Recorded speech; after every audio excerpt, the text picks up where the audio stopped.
Hello everyone, আজকে 4th মার্চের মিষ্টি ব্রাইডের স্টোরি তোমাদের সাথে শেয়ার করব। আজ আমার লোকেশন কিন্তু একটু দূরে, সেটা হচ্ছে মোটামুটি দক্ষিণেশ্বরের কাছাকাছি। 4 তারিখ যেহেতু হোলি ছিল, তাই একটু ভয় ভয় লাগছিল যে রাস্তায় বেরোবো, কোনো প্রবলেম যদি হয়।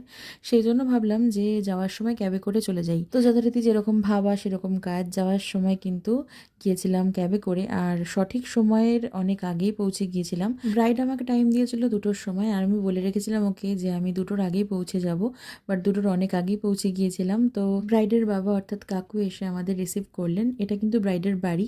আমরা এখানেই ওয়েট করছিলাম। আমরা সাজাবো কিন্তু অন্য লোকেশনে। তো কিছুক্ষণ ওয়েট করার পর আমরা চলে এসেছি আমাদের সাজানোর লোকেশনে। আমরা এই লোকেশনেই সাজাবো।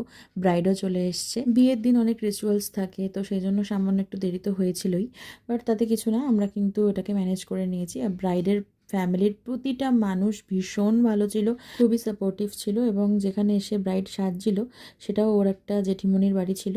তারাও ভীষণ ভালো মানুষ ছিলেন, আমাদেরকে খুব এনকারেজ করেছেন। সাজানোর পর ছবি টবি তোলা এবং আমাদের সঙ্গে গল্প করা খুব ভালো লেগেছে আমার অল ওভার। ব্রাইডের নিজের মামি অর্থাৎ আমার একজন পরিচিত দিদি, তিনি আমাকে বুক করেছিলেন এবং তার সঙ্গে গল্প করতে করতেই আমরা কাজ করছিলাম। সেই দিদিটাও ভীষণ ভালো, আমি তাকে একবার মডেল হিসেবেও সাজিয়েছিলাম। সেই পরিচয়ের সূত্রে কিন্তু আমি আমার ব্রাইড মেঘাকে আজকে সাজাতে এসেছি। মেঘার আমার কাছে সামান্য কিছু ডিমান্ড ছিল। ওর স্কিন টোন অনুযায়ী মেকআপ করতে চেয়েছিল এবং বলেছিল যে আই মেকআপটা যেন একটু নিউডের মধ্যে থাকে আর কলকাটাও যেন একটু স্লিকের মধ্যে থাকে। তো দেখো, ওর ফেস অ্যাকর্ডিং আমি কলকাটা করার চেষ্টা করেছি, আর ওর খুব পছন্দ হয়েছে এবং ও আয়নায় দেখতে চাইলো একটু নিজেকে কেমন লাগছে। হ্যাঁ হ্যাঁ, দেখবে, দেখো দেখো। ওর কিন্তু এখনো হেয়ার হয়নি।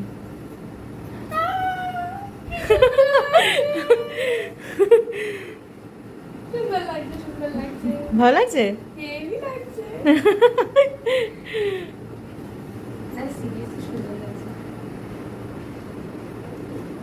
চোখগুলো দেখো।